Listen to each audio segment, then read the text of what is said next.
Raven says, I think Logan Brown's nickname should be the Fridge. He can open up and serve some nice plays, but then shuts the door on people. I really like the nickname the Fridge for Logan Brown. I do as well. Boom, it's official. Logan Brown, 6'5", 240, the Fridge. What's going on, and welcome back to your Ottawa Senators franchise mode, and boy are we ever on fire. 42, 17, and 4. I don't think we're tops of the NHL. I think there's two teams that are ahead of us, which is the Washington Capitals with 92 and then the Nashville Predators with 90. But it's pretty safe to say we are a playoff team. Yes, you heard that right. The Ottawa Senators are a playoff team. You want to hear it one more time because it doesn't quite stick? Ottawa is going to the postseason. Here we are, 7-2-1 in our last 10, and we are right at the trade deadline. So we have something to think about, and I'm pretty sure I know what we're going to do. It's going to be something that we've done before. It's something that no one else ever does because it's a little bit crazy, but it has worked out in the past. So let's go over some comments. Now, the first one here comes from Hockey Boy Productions. He says, trade Glenn Sumal. He does not produce points.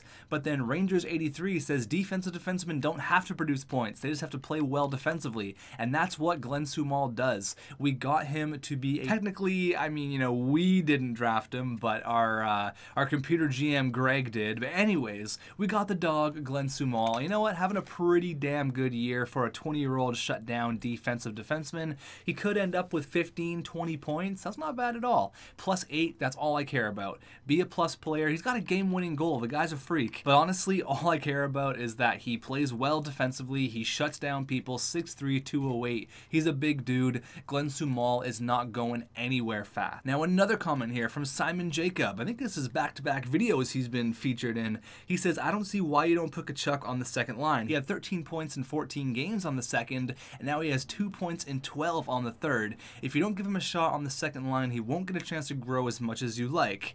And then someone commented, maybe it's because Tkachuk is a traitor. It's not true. I'm over it. I'm over it, Brady. I mean, I'm not saying you're better than Trevor, but I'm over it. So I think you're right. I think I am going to play Brady Tkachuk on the second line wing because he is 24. He is a left winger. Now, the way we had it before was we had Nylander right here playing on the right wing and then Taylor Radish playing on his off wing. So if we make everything perfect the way it is, that's great. But then, wait, what about Alex Nylander? Well, that's where this comment comes in, and it's something that we've done in the past. I believe we did it with our Vancouver GM mode. Correct me if I'm wrong, but we put Josh Morrissey as a forward and he had 50 goals. 5-0. And you know why I put him as a forward? Because he takes a ton of shots. And if you look here at Jacob Bernard Docker, all right, let me go through the comment first here. He says, dude, put Jacob Bernard Docker on the third line. Get rid of one of the Ritchie brothers, and then it would open up room on D for Benstrom. Also put Bernard Docker on the second line power play first. Look at all the shots he's taking. And that's the big thing. Josh Morrissey, look at this. The dude had 356 shots in the A. That's just crazy. And he's going to have another career year, 24 years old. We're going to move him to a forward. We're going to do it. He's got 16 goals as a defenseman on the second line pairing. I'm doing it. We did this with Josh Morrissey, and it was awesome. The guy was a fan favorite. He ripped it up. Multiple 50-goal years. Might have just been one, but I know we had more than 30, like 5 or 6 straight years in Vancouver. Or it might have been Japan. I can't remember. I've done so many franchise modes, but I know one of them. Or wait, was it Jake Bean? Oh, man, I don't remember. Oh man, I'm gonna feel stupid if I don't get it right. It was either one of Jake Bean or it was Josh Morrissey. I'm pretty sure it's Josh Morrissey, but I know Jake Bean put up like 100 points for us in one of our GM modes. But anyways, we're here with Ottawa. We can't worry about the old school ones. I'm just comparing a little bit. So my plan right now is to bring Bernard Docker to the third line left wing. And then that leaves our fourth line good. And that brings more scoring to this line where Logan Brown and Nick Ritchie, you know, they can put up points, but you know, they're big shutdown two-way forwards. So if we can get an offensive guy in there, that would be awesome. That also brings in room for Lars Benstrom, and then we can work on our power play, which is obviously putting Jacob Bernard Docker somewhere where he's going to produce. We can even put him on defense. That doesn't even matter on the power play. But I think that's going to be something we're going to try. We're in a position right now. We're going to be headed into the postseason. I want to try this out because I need to get Lars Benstrom in the because I need to get Lars Benstrom in the NHL. It's just not going to work. I don't want to give up on a guy that we drafted. I like Alex Nylander, I really do, but I think Brady Tkachuk is kind of the guy who I'd rather have on the second line. They got similar points this year. I'm hoping that Brady Tkachuk can kind of get back to that 25, 45, maybe 50-point guy that I hope he can be. He's only 24, so he's got lots of time left, but I think playing him with Nick Suzuki and Taylor Radish and have our power first line with Hughes, White, and Mantha, and then we'll have Jacob Bernard-Docker as a forward, Brown, and then Ritchie. So we get to keep the Ritchie brothers. I just don't want to have Nylander on the fourth or the third line. It doesn't really make a whole lot of sense. I'm going to ship him off, and the nice thing about that is that we don't really need to get anything back. We don't need to acquire anyone. Everyone that's going to be on our team is either in the American Hockey League or we have to be switched around. So we can just get picks and prospects for Alex Nylander, which is good. So I think that's what I'm going to do. Alex Nylander, the NWA line is officially dead. There's new blood here with Jack Hughes. If Jack Hughes didn't come to this team, we would still see a guy like Alex Nylander on this team. We're also getting rid of some cap, which is good. I mean, even though it's only for 1 year, but still, that's going to be some money that we're going to have to use next year because we got to give some people some money. We have to sign next year. Wait for it. We got to sign all these rookies that I got to deal with. We have to sign Agostinho, Ritchie, Andreas Johnsson, which honestly aren't really too crazy. We have to re-sign Lucas Hirsch, Logan Brown, the Fridge. We got to re-sign the Dog. We got to re-sign Colin White. We got to re-sign Benstrom. I mean, that's just a lot of money right there. And that's not even talking about our goalies because I think we have 1 year left with Matt Murray. Oh no, we have to sign him this year. So yeah, we got to shell out some cash this year. So getting $4 million off the books ain't a bad deal at all. I got to find a team that wants him, that has the cap space, and then I think I'm going to try to either get a pick or just some prospects because really it's kind of free money right now. And then we'll go ahead and then we'll move around Jacob Bernard-Docker. It's a high risk because again, what if it doesn't work? But it's also, you know, I think it's going to work because the guy shoots and the guy shoots a lot. I was looking around the NHL here and unfortunately I can't quite get a first for Nylander. Maybe it's because he's in a contract year. His trade value is maybe a little bit less than what it should be, but I know he's not quite worth a first. Now I could probably go get like a second and a third, but I'd like to get a prospect and a pick. But I think with the prospects out there, I'm kind of eyeing this guy from New York. His name is Jesus Stamkos, which is a fantastic name. He's a second round two-way defenseman. I don't mind this guy. He's 68 overall, so he's at least 2 or 3 years away, maybe 2. But I think that would be kind of fun. I think since we bring Lars Benstrom up, that will immediately replace him in the American Hockey League. So I'd like to try for a pick, but the trade value seems pretty damn even. Now, all the firsts in the NHL, they're just a little bit higher than what Alex Nylander's worth. So I can't get a first. I might be able to get a second and a third, but I'd maybe like to get like maybe a third and Stamkos. Would that go through? Trade value looks pretty even. Let's try it here. We're just pretty much gaining a third. No. So wow, they don't even want to give it up with a third, hey? Might just have to get a fourth, which seems kind of low. A fourth and a sixth. A couple of picks for Alex Nylander. Trade rejected. Wow, just a bit low. So I'll probably go with a fourth. Now, what did we trade to get Nylander? Was that Jeff Skinner? I think that was in the Jeff Skinner deal. You might be thinking this is a little bit low for Alex Nylander, but I want someone to replace Benstrom in the American Hockey League, and I really can't get a first. So I think this is the best we're going to get. Not really a top-notch prospect, but pretty damn good, and he has a fantastic name. And a fourth for Alex Nylander. There you go. Welcome to the Ottawa Senators, Jesus Stamkos. What a name. Let me go ahead and fix up everything, and then we are just about good to go. Alright, so Jesus Stamkos is now down in Belleville. He's going to be playing alongside Kostitsyn, and our AHL team is actually looking pretty damn good as well. We got 2 80 overall centers down the middle in the A. We should be pretty stacked for the postseason for the American League. Now, for the Ottawa Senators, Jacob Bernard-Docker. Yes, it's true. Here he is, third line left wing as a forward. We switched him over halfway through the year. Now we're going to get the entire year done in this episode, so I'm going to go ahead and screenshot screenshot the stats. I want to see how he does as a forward as compared to a defenseman. Hopefully it works out. I've had pretty good luck where it does work out, but again, this is kind of a big risk. We're going to throw Lars Benstrom right into the top 4. You could say Lucas Hirsch could be up there, but I want to see what the kid can do. So let's go. Let's start this thing off. I'm excited. This should be a very fun end to the year. So we're going to skip over the trade deadline here. I got my piece. I got my small draft pick, and now we're done with the trade deadline. So let's have a look here at what happened around the NHL. So actually, we've seen everything. So there was no trade deadline deal. I know the Canucks, they stocked up and got Tyler Toffoli and a couple other small pieces, but I think we're good. I think we're just perfect right now. We're going to hopefully continue on with the W's, 42, 17, and 4. I'm wondering if we have any games against the Rangers. Let's see here. Maybe. Okay, so we have no games against the Rangers, none at all. We gotta wait until next year to see Alex Nylander on the Rangers, or maybe they won't even sign him. Maybe they'll just go straight up to free agency. So let's go here. Game number 1 as Jacob Bernard Docker, the Nard Dog, the St. Bernard as a forward. Let's go. The guy shoots a lot, so watch out opposing goalies. Here we go. First period, 2-0, and Brady Tkachuk, brand new second liner, and our first liner, Anthony Mantha. There you go. Period number 2. All right, 3-0. Big bad Colin White continues his point per game pace. And oh boy, that was a crazy one. Okay, so they storm back with 3 straight, but Mantha gets 2 goals within 10 seconds and completes the hat trick. One was an empty netter from our side of the ice.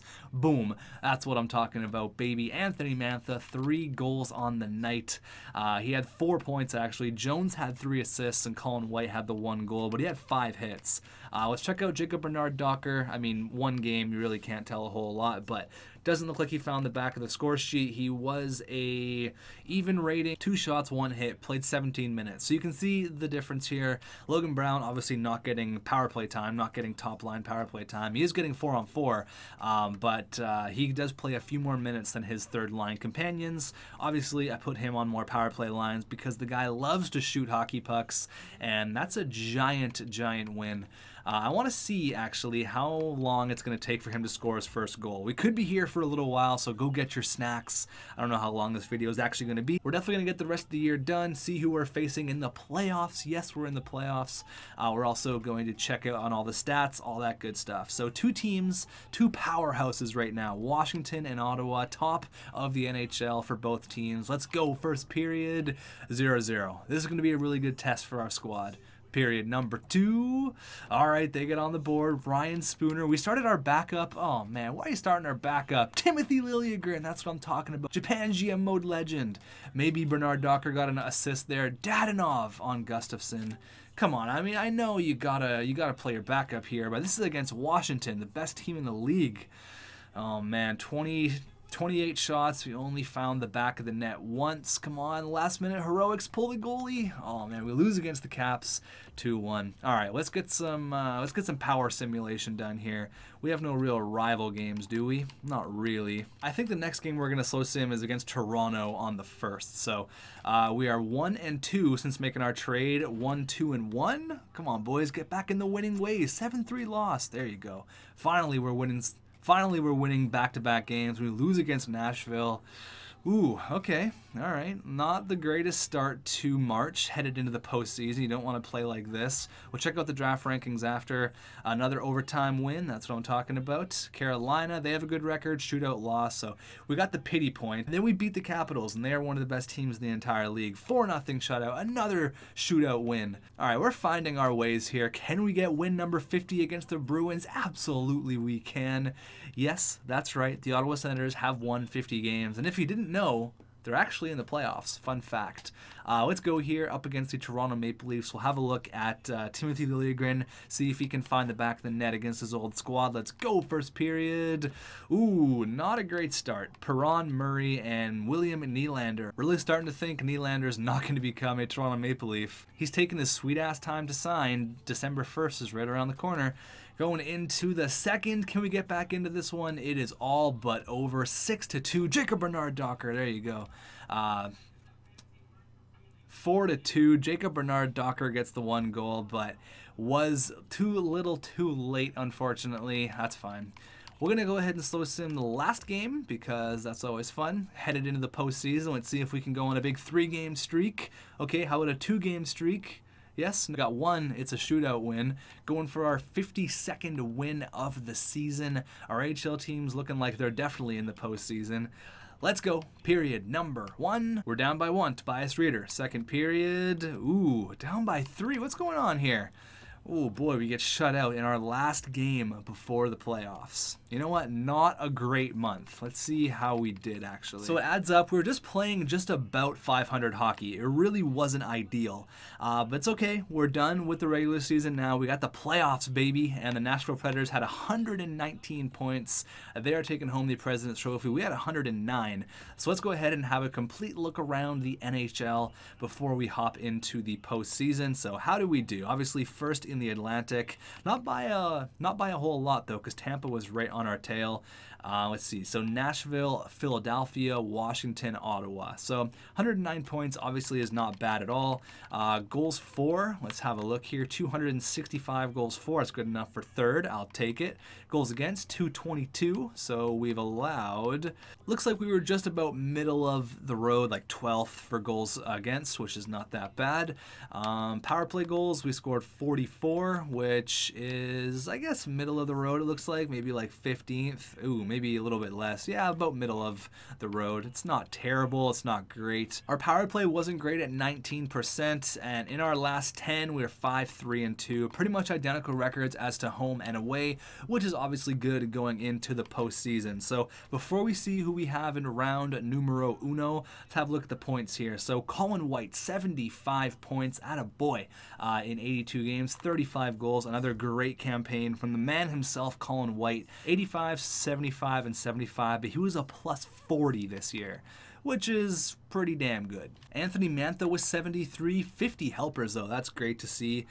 73 points is his most since 2019 and his second highest career point total.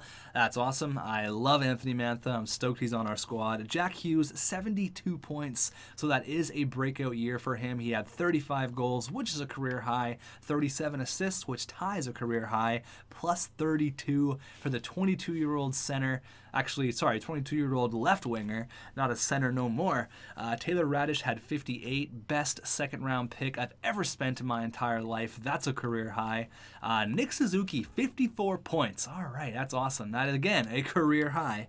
So that's good. I'm happy with Nick Suzuki. Ideally, I want my second line to have minimum 50 points. So, I mean, with Tkachuk being up and down this year, he was pretty close actually at 41 points. I should have checked how many he had previously. That's a great year for Nick Suzuki. I'm happy. Seth Jones, 49 points. Thomas Chabot with 45. And the Nard Dog with 25 goals. Oh my god. I gotta do some math here, see how many points he had in the games he played. So I think we might be onto something here with this Jacob Bernard-Docker as a forward. Last time he had 16 goals and 15 assists for 31 points. He had 215 shots, and this time around he played 19 games as a forward, had 9 goals, 2 assists, 11 points. He had 61 shots in 19 games. 25 goals. All right, 25. He had 9 goals in 19 games, which is pretty damn good. Honestly, I think this was the right move. I'm excited to see what a full season can get for Jacob Bernard-Docker. We could see a 30-goal guy, easy. Easy. Now the thing is, he's only an 80 overall. Why is he not growing? But maybe that's okay. Maybe that's fine. If he can be a 30-goal, 80, 81 overall guy on the third line, I'm not complaining about that at all.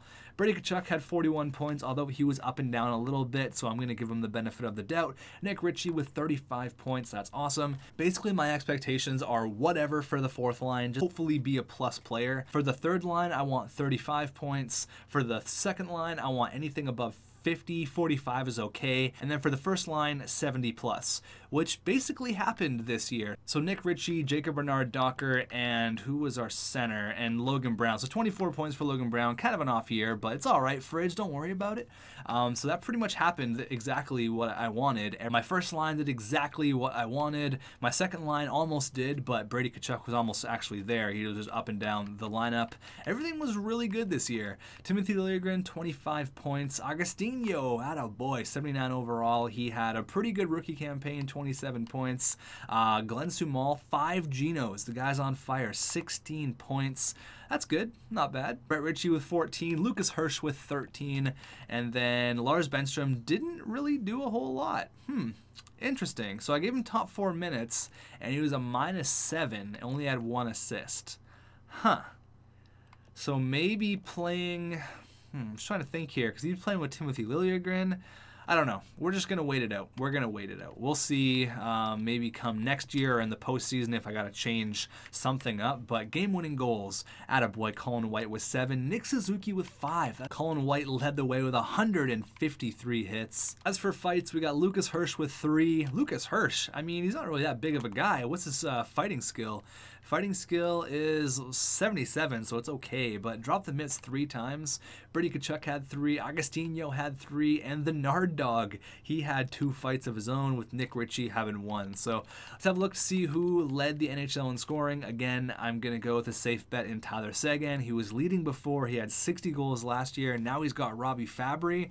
Should be recipe for a pretty damn good year. So fights, Popoff had 20 fights. Oh my god. Jake Dotchin, the fat ass, he had 20.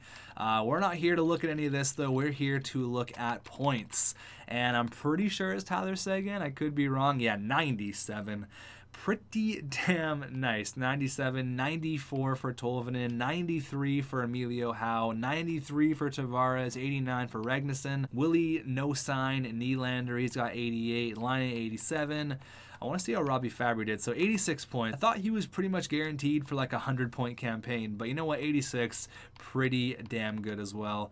Brock Besser, Taylor Hall, Frederick Bang, he had 40 and 40. That's not bad. Maybe I missed it, but I'm looking for McDavid here, and I haven't found him. Maybe I missed it. I would think I would have to miss it, because no way he had like 50 points. Oh yeah, sorry, he's right there. I was like, there's no way this guy got 50 points. 79 for Connor McJesus. Let's have a look at rookies, and then we'll go goalies, and then we'll see who we have in round number 1. Ernestio, there you go, from the San Jose Sharks. Not a crazy rookie campaign, but a few good guys out there. As for goalies, any crazy tendies going to take home the Calder. I don't know why it automatically goes to points every single time. DiPietro, 44 wins. Damn, is he the starting goalie for the Canucks? That's awesome. Okay, yeah, he's definitely winning the Calder Trophy. 8 shutouts? Oh my god. Okay, so that makes sense. I guess they let Thatcher Demko walk, and then they thought Michael DiPietro was going to be the... I guess Michael DiPietro was their backup plan, and he turned out to be pretty damn good. Where did Thatcher Demko even end up? Let's see here. DiPietro, 2nd in wins. That's awesome. I can only hope that happens for the Vancouver Canucks. But UC Saros casually setting an NHL record with 52 wins. I mean, you know, Big Mac did have more wins than that in 1 year, but we're not going to talk about that. Thatcher Demko ends up going to Chicago. Oh, Thatcher, come on. You can't do that. That's not allowed. You can't go to the Hawks from the Canucks. All right, so let's see who we have in round number 1. I hope it's a team we have some sort of rivalry with here. Let's go. Let's have a look. I'm a little bit concerned on how we ended off the year, but I think we're going to be all right. I think we're going to be just fine. Let's see. NHL regular season has ended. The Ottawa Senators are in the playoffs, and we have the Florida Panthers. So we have Emilio Howe in the first round. They just beat us 4-0. Oh boy, okay, so we definitely got to watch out for these guys. Let's have a look at the playoff tree, and then in the next video, we're going to get the entire postseason done, so stay tuned. We're going to do the entire playoffs in one video, 1 round or all the way, it doesn't really matter, so get your snacks ready for the next episode. In the West, we got the Wild, the Canucks, the Oilers, the Golden Knights. We got Erik Karlsson versus Tolvanen over there with Nashville and San Jose, and then we got Blake Wheeler versus Tyler Seguin. It's going to be a crazy first round there, Winnipeg versus the Dallas Stars. And then we got Florida, and then we got Tampa and Toronto, Philly and Columbus, and then the Capitals and the New Jersey Devils. So yeah, going to be a hard playoff because they got that Regnesson guy who was top 10 in score, and they got Emilio Howe who had 50 goals. So we're really going to have to step up here. I'm excited. We're going to go ahead and turn injuries on. You know how it works in the postseason. And I will see you guys in round number 1. Hey, if you didn't know, Ottawa is in the playoffs. Tell your friends, tell your grandmother, tell your babysitter. The Ottawa Senators are in the Stanley Cup playoffs.